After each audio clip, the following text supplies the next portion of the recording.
नमस्कार। आज की कहानी निर्दयी बहू। एक बूढ़ा आदमी जिसकी पत्नी मर चुकी है, बेटे और बहू ने उसके साथ कैसा व्यवहार किया, कहानी उसी पर आधारित है। जयप्रकाश जी आंसुओं से भरी आंखें लिए हुए अपने कमरे में बैठे हुए थे और लगातार कमरे की दीवार पर लगी अपनी पत्नी की तस्वीर को निहारते जा रहे थे। अपनी पत्नी के साथ बिताए हुए सुहाने पलों को याद कर रहे थे। उनकी आंखों से लगातार अश्रुधारा बहे जा रही थी। पत्नी के जाने के बाद उन्हें अपने जीवन जैसे बहुत बड़ा बोझ लग रहा था। आज सुबह से ही जयप्रकाश जी की हालत खराब थी। उनके पेट में अचानक दर्द शुरू हुआ और उन्हें उल्टियां होनी शुरू हो गई। शायद बासी खाना खाने के कारण उन्हें एसिडिटी हो गई थी। आज उनका बेटा विशाल भी जल्दी ऑफिस चला गया था। जयप्रकाश जी ने अपनी बहू को कहा, बहू, जरा विशाल को फ़ोन लगाकर घर बुला ले। मेरी हालत कुछ ज़्यादा ही खराब लग रही है। शरीर में जैसे जान ही नहीं रही। जयप्रकाश जी के इतना कहने की देर थी कि बहू सुनीता तो जैसे उन पर चिल्लाने को तैयार थी। बाबूजी, आपको तो और कुछ काम है नहीं सिवाय मेरे पति के खर्चों को बढ़ाने की। ऑफिस गए हैं वो, और आपके लिए ऑफिस छोड़कर तो नहीं आ सकते ना। कितनी बार कहा है जितना खाना पचे उतना ही खाया करो। खाने में तो आप किसी चीज़ का परहेज करते नहीं, सारा दिन मुंह चलता रहता है आपका। बुढ़ापे में जीभ पर काबू नहीं रखोगे तो उल्टियां ही करोगे। बहू की जली कटी बातें सुनकर जयप्रकाश जी चुप करके वापस अपने कमरे में बैठ गए। बैठे बैठे उन्हें याद आया कि जब भी उनका पेट खराब होता था या कभी उल्टी होती थी तो उनकी पत्नी कमला उन्हें पानी में नींबू और काला नमक का शरबत बनाकर दिया करती थी, जिसे पीकर उन्हें राहत मिल जाती थी। शरबत बनाने के लिए जयप्रकाश जी ने अपनी पोती प्रिया को आवाज़ दी और थोड़ा सा नींबू पानी बनाने के लिए कहा। प्रिया ने ही दादाजी के लिए नींबू पानी बनाया और दादाजी को दिया। नींबू पानी पीकर जैसे ही गिलास रखने लगे तो कमजोरी के कारण कांपते हाथों से पानी का गिलास नीचे गिरा और टूट गया। जैसे ही सुनीता ने गिलास टूटने की आवाज़ सुनी, वैसे दौड़ी दौड़ी रसोई घर में आई। अब तो बाबूजी की खैर नहीं थी। सुनीता ने बाबूजी पर तानों की बौछार कर दी। जानते हैं कितना महंगा गिलास था, आप तो कमाते नहीं, वगैरह वगैरह। उसका एक एक शब्द बाबूजी के दिल में तीर की तरह चुभ रहा था। अब दोपहर के 3 बजने को आए थे और उल्टियों की वजह से बाबूजी का पेट बिल्कुल खाली हो चुका था और उन्हें बहुत जोर से भूख लग रही थी। लेकिन बहू से कहने की उनकी हिम्मत नहीं हो रही थी, तो खुद ही उठे और रसोई में खाना डालने लगे। खाना लेकर अपने कमरे की तरफ बढ़े ही थे कि सुनीता ने रास्ते में ही उन्हें टोका और बोली, यह क्या बाबूजी, अभी तो आपको उल्टियाँ हो रही थी और इतनी जल्दी आपको भूख भी लग गई। आपको क्या दिख नहीं रहा कि आपकी उल्टियों की वजह से कितनी गंदगी फैल गई है। जाइए और पहले वह गंदगी साफ कीजिए। कहते हुए सुनीता ने बाबूजी के हाथ से खाने की प्लेट छीन ली। भूख प्यास से तड़पते हुए जयप्रकाश जी केवल बहू की तरफ देखते ही रह गए। सुबह से शाम हो गई, लेकिन जयप्रकाश जी के मुंह में रोटी का एक निवाला तक न गया। शाम को जब उनका बेटा विशाल घर पर आया तो उसने पूछा, बाबूजी, क्या बात, आपकी तबीयत ठीक नहीं लग रही। जयप्रकाश जी ने उन्हें अपना हाल सुनाया तो विशाल बोला, तो आप मुझे बताते, मैं आपको डॉक्टर के पास ले चलता। बेटा, वो बहू कह रही थी कि जैसे ही जयप्रकाश जी कुछ बोलने को हुए तभी उनकी बहू सुनीता उनकी तरफ देखकर घूरने लगी। जयप्रकाश जी वहीं चुप हो गए। बाबूजी, आप कुछ कह रहे थे, बोलिए ना, क्या बोलना चाहते थे। विशाल ने अपने बाबूजी से जानना चाहा। बेटा, मैं वो कह रहा था कि मेरी दवाई खत्म हो गई है, जब तुम कल शाम को ऑफिस से आओगे तो लेते आना। अरे बाबूजी, आपकी दवाई तो मैं 2 दिन पहले ही ले आया था, मैंने सुनीता को दे तो दी थी। सुनीता, तुमने बाबूजी को दवाई क्यों नहीं दी। विशाल ने अपनी पत्नी को आवाज़ लगाते हुए कहा। सुनीता दौड़कर आई और बोली, जी मैं वो काम में भूल गई थी, अभी लेकर आती हूँ। बाबूजी ने मुझसे तो पूछा ही नहीं। अगले दिन सुबह विशाल उठा तो उसने देखा कि रसोई घर में बाबूजी बर्तन धो रहे थे। विशाल ने कहा, बाबूजी, ये आप क्या कर रहे हैं। तो बाबूजी बोले, अरे दिल बहलाने के लिए थोड़ा सा काम कर लेता हूँ, मैं अपनी खुशी से ही कर रहा हूँ। यह सुनकर विशाल चुप हो गया। जब विशाल तैयार होकर ऑफिस के लिए निकल गया तो सुनीता बाबूजी से बोली, अच्छा, तो दवाइयाँ ना मिलने पर आप मेरी शिकायत उनसे कर रहे थे। और आज उनके सामने ही बर्तन धोने शुरू हो गए। थोड़ी देर रुक नहीं सकते थे? दिखाना जरूरी था कि मैं आपसे घर का काम करवाती हूँ। तो ठीक है, आपकी आज भी खाने से छुट्टी। यह सुनकर जयप्रकाश जी बहू के आगे हाथ जोड़कर गिड़गिड़ाने लगे और बोले, बहू 2 दिन हो गए मुझे खाना खाए हुए, भूख के मारे जान निकली जा रही है, खाने के लिए 2 रोटी तो दे दो। कहते हुए जयप्रकाश जी की आंखों से अश्रुधारा बह निकली। सुनीता ने थोड़ी सी दया दिखाते हुए जयप्रकाश जी को रात की पड़ी बासी रोटी दे दी और साथ में उनके आगे चाय रखते हुए बोली, यह लो, आज तो आपको रोटी और चाय दे रही हूँ, लेकिन आगे से आपने किसी से कोई भी शिकायत करने की कोशिश की तो अपना अंजाम सोच लीजिएगा। यह कहकर सुनीता तैयार होकर अपनी किटी पार्टी में चली गई। जयप्रकाश जी अपनी पत्नी की तस्वीर की तरफ देखने लगे और बोलने लगे, देख रही हो भाग्यवान, ऐसा खाना तो कोई किसी भिखारी को भी नहीं देता होगा जैसा बहू मुझे दे रही है। उनकी पत्नी को स्वर्गवासी हुए 6 महीने हो चुके थे और इन 6 महीनों में वही जानते हैं कि उन्होंने एक एक सांस किस तरह ली है। खैर 2 दिन के भूखे थे तो जयप्रकाश जी पुरानी बासी रोटियों पर भी टूट पड़े। अगले दिन सुबह जयप्रकाश जी अपने बेटे से बोले, अरे बेटा देखना, यह मेरा चश्मा टूट गया है, शाम को जब तुम ऑफिस से आओगे तो इसे ठीक करवाते आना। अरे बाबूजी, आपका चश्मा तो बिल्कुल बुरी तरह से टूटा हुआ है। यह कहते हुए विशाल ने सुनीता को आवाज़ लगाई और कहा, आज बाबूजी को ले जाकर उनकी आंखें भी टेस्ट करवा देना और उनके लिए नया चश्मा भी बनवा लाना। सुनीता ने विशाल के सामने आज्ञाकारी बीवी बनते हुए हाँ में गर्दन तो हिला दी, लेकिन विशाल के जाते ही ज्वालामुखी की तरह फिर से फट पड़ी। बाबूजी, आपको चैन नहीं आता क्या? रोज कोई न कोई नया खर्चा लेकर बैठ जाते हो। अरे बहू, मुझे आंखों से कुछ नज़र नहीं आ रहा था, इसीलिए मैंने विशाल से कह दिया। वैसे तो तुम भी जानती हो कि मैं कोई फालतू का खर्चा नहीं करता हूँ। जयप्रकाश जी डरते डरते बोले, अच्छा, कह तो ऐसे रहे हैं जैसे सारा दिन ऑफिस में बैठते हो और काम करते हो जिसके लिए आपको चश्मे की ज़रूरत है। सारा दिन तो आप घर पर पड़े हैं और रोटियां तोड़ रहे हैं। एक बात ध्यान से सुन लीजिए, अगर 2 वक्त की रोटी खानी है तो चुपचाप अपने कमरे में पड़े रहिए। मैं तो परेशान हो गई हूँ। अगर रोज़ रोज़ यही चलता रहा तो देख लेना, एक दिन वृद्धाश्रम भेज दूँगी, फिर मुझे मत कहना। जयप्रकाश जी की पोती प्रिया अपनी माँ के मुँह से रोज़ रोज़ यह बातें सुन रही थी। वह माँ के पास आई और बोली, माँ, आप दादाजी के साथ इस तरह से क्यों बोलते हो? पापा के सामने तो आप उन्हें कुछ नहीं कहते। यह सुनते ही सुनीता ने प्रिया के मुंह पर एक जोरदार थप्पड़ जड़ दिया और बोली, किसने सिखाई तुम्हें यह बातें? खबरदार, आज के बाद अपने दादाजी के पास बैठी तो। बहू की बातें सुनकर जयप्रकाश जी का कलेजा तो जैसे छलनी हो गया था। रोज रोज इस जिल्लत भरी जिंदगी से जयप्रकाश जी की सहनशीलता जवाब देने लगी थी। वे अपने बेटे को सब कुछ बता देना चाहते थे, लेकिन केवल यही सोचकर चुप रह जाते थे कि वे अपने घर में झगड़े का कारण नहीं बनना चाहते थे और बेटे बहू का परिवार नहीं तोड़ना चाहते थे। जयप्रकाश जी बहुत सोच विचार में डूब चुके थे।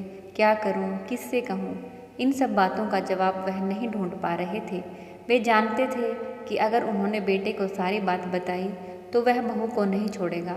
एक दिन जब विशाल अपने ऑफिस चला गया और प्रिया अपने स्कूल चली गई, सुनीता भी तैयार होकर अपनी किटी पार्टी के लिए निकल गई, तो बहुत सोच विचार करके जयप्रकाश जी बिना किसी को बताए घर से चले गए। उनकी आंखें आंसुओं से भरी हुई थी। बहू के द्वारा कहा गया एक एक शब्द उनके कानों में गूंज रहा था। सुनीता जब वापस घर आई तो देखा बाबूजी घर पर नहीं थे। उसने सारे कमरे छान लिए, सब जगह देख लिया, लेकिन बाबूजी कहीं नहीं मिले। अरे, बिना बताए कहाँ चले गए बाबूजी? आज आने तो दो उनको, आज उनकी खैर नहीं, ज़्यादा मनमानी करने लगे हैं, सबक तो सिखाना ही पड़ेगा। लेकिन देखते देखते शाम हो गई।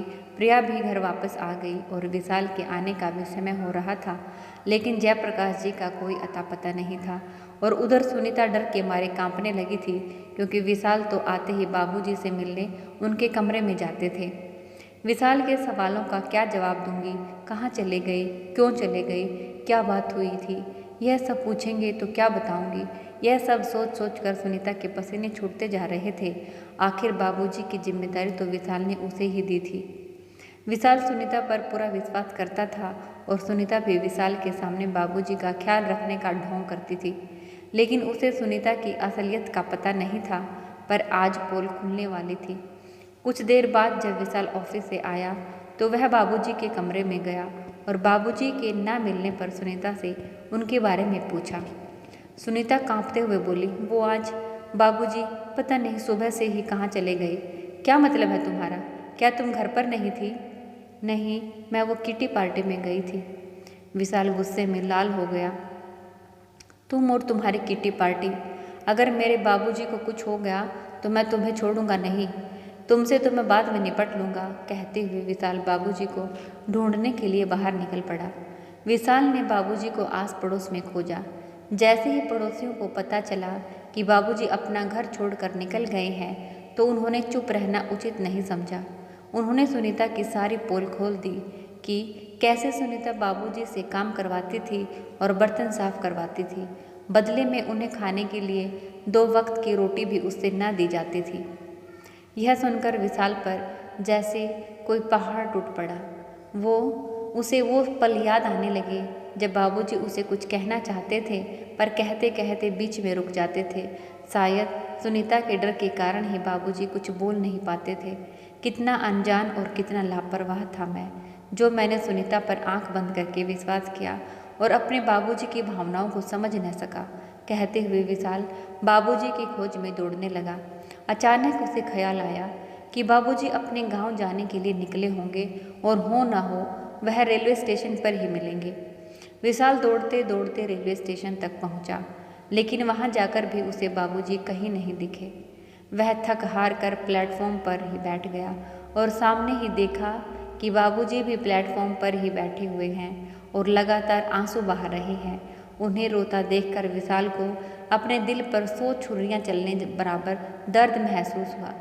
जो बाबूजी कभी आत्म स्वाभिमान के साथ रहा करते थे, वह आज मेरे कारण इस अवस्था में पहुंच गए हैं। विशाल भागकर अपने बाबूजी के पास पहुंचा। बाबूजी को देखकर उनके गले लग गया और फुट फुट कर रोने लगा। बेटे को देखकर जयप्रकाश जी भी अपने आप को संभाल न पाए और अपने दिल का गुबार बेटे के आगे उन्होंने खाली कर दिया। पिताजी, मैं सब जान गया हूँ कि सुनीता ने आपके साथ कैसा व्यवहार किया, आप पर कितना अत्याचार किया, लेकिन आप आज तक चुप क्यों थे? यह भी तो मैं जान गया हूँ। आज तक जो हुआ सो हुआ, आज के बाद ऐसा नहीं होगा। सुनीता ने आपको जो घाव दिए हैं, उस एक एक घाव का हिसाब तो उसे देना ही पड़ेगा। पिताजी, अब आप मेरे साथ घर चलिए। विशाल अपने बाबूजी का हाथ पकड़कर घर की तरफ लेकर जाने लगा तो जयप्रकाश जी ने घर जाने से मना कर दिया। नहीं बेटा, मैं तुम्हारे और बहू के बीच झगड़े का कारण नहीं बनना चाहता। मैं चाहता हूँ कि तुम दोनों सुखी रहो। मेरा आशीर्वाद सदा तुम्हारे साथ है, पर मैं घर वापस नहीं जाऊँगा। विशाल किसी तरह बाबूजी को मनाकर घर वापस लेकर आया। घर आते ही सुनीता को देखकर विशाल का खून खौल गया। विशाल ने सुनीता से कोई सवाल नहीं किया, ना ही उसे कुछ बोलने का मौका दिया। आते ही उसके मुंह पर 4 थप्पड़ जड़ दिए। आज ये नज़ारा उनके पड़ोसी भी देख रहे थे, पर किसी ने आकर विशाल को नहीं रोका। विशाल का गुस्सा देखकर सुनीता के होश उड़ गए थे। उसका चेहरा गुस्से में लाल हो गया था और वह आज सुनीता को नहीं छोड़ने वाला, यह साफ साफ नजर आ रहा था। जलील औरत, मैंने तो तुझ पर विश्वास किया था, अपने बाबूजी को तेरे हवाले छोड़ा था और तूने मेरे विश्वास का गलत फ़ायदा उठाया। मैं तो यही सोचता था कि मेरे बाबूजी घर पर रहकर बहुत खुश हैं, लेकिन नहीं, तुमने तो उनका जीना बदतर कर दिया है और मेरे सामने उनका ख्याल रखने का ढोंग करती थी। जितना दुख तुमने मेरे बाबूजी को दिया है ना, उससे तो मैं ब्याज में तुझे वापस दूंगा ही। तुम अभी इसी वक्त मेरे घर से बाहर निकल जाओ। विशाल ने सुनीता के मायके में फ़ोन लगाया और उसकी माँ को साफ साफ कह दिया, आज से मैं आपकी बेटी से सारे रिश्ते ख़त्म करता हूँ। आइए और अपने बेटी को ले जाइए, मुझे इसकी कोई ज़रूरत नहीं है। और हाँ, मेरी बेटी प्रिया मेरे साथ ही रहेगी। तलाक का नोटिस मैं आपके घर पर भिजवा दूंगा। विशाल ने जो किया वह देखकर सुनीता हक्की बक्की रह गई। जयप्रकाश जी बोले, बेटा गुस्सा शांत करो और मेरी बात ध्यान से सुनो। तुम्हें मेरी वजह से अपनी पत्नी से रिश्ता नहीं तोड़ना चाहिए। अब तुम पति पत्नी ही नहीं हो, माँ बाप भी हो। सोचो तुम्हारी बेटी पर क्या गुजरेगी। मेरा क्या है, मैं तो कहीं भी जाकर रह लूँगा। नहीं बाबूजी, यह घर मुझसे पहले आपका है। इस घर के मालिक आप हो और यह घर आपसे कोई नहीं छीन सकता। अगर कोई घर छोड़कर जाएगा तो वह सुनीता होगी। मुझे अपने पिता की ज़रूरत है, उसे अपने ससुर की ज़रूरत नहीं है, इसलिए वह घर छोड़कर जा सकती है। यह सब सुनकर कहकर विशाल ने सुनीता के कपड़े बैग में पैक करने शुरू कर दिए। सुनीता जोर जोर से रोते हुए बाबूजी के पैरों में गिर पड़ी और माफ़ी मांगने लगी। बाबूजी, मुझे बहुत शर्म आ रही है। मैंने आपके साथ बहुत बुरा व्यवहार किया। यह भी नहीं सोचा कि माँ के जाने के बाद आप कितना अकेला महसूस करते होंगे। आज मैं अपने किए पर बहुत शर्मिंदा हूँ। आज सुनीता उन्हीं बाबूजी से अपने किए कर्मों की माफ़ी मांग रही थी, जिनके साथ कभी नौकरों की तरह व्यवहार किया करती थी। जयप्रकाश जी बहू से बोले, बहू, विशाल मेरा इकलौता बेटा है और मैं उसके जीवन में कभी दुख नहीं देखना चाहता। जो हो गया सो हो गया, लेकिन मैं अपने बेटे का घर टूटते हुए नहीं देखना चाहता, इसलिए मैंने तुझे माफ़ कर दिया। देख निर्लज, मेरे बाबूजी का दिल कितना बड़ा है। तूने इन पर इतने जुल्म ढाए, फिर भी इन्होंने तुझे माफ़ कर दिया। उस दिन से बहू के व्यवहार में जमीन आसमान का परिवर्तन आ गया। अगले दिन सुनीता बाबूजी के कमरे में आई और बोली, बाबूजी आपकी चाय। चाय रखकर सुनीता ने बाबूजी का आशीर्वाद लिया। आज बाबूजी अपनी पत्नी की तस्वीर के सामने सुकून से बैठे थे और खूब सेवा करवा रहे थे। आज उनकी सारी चिंताएं दूर हो गई थी। उनकी पत्नी की मृत्यु के बाद आज पहली बार ऐसा हुआ था कि वह सुकून की सांस ले पा रहे थे और यही दुआ कर रहे थे कि भगवान हर माता पिता को विशाल जैसी औलाद दे।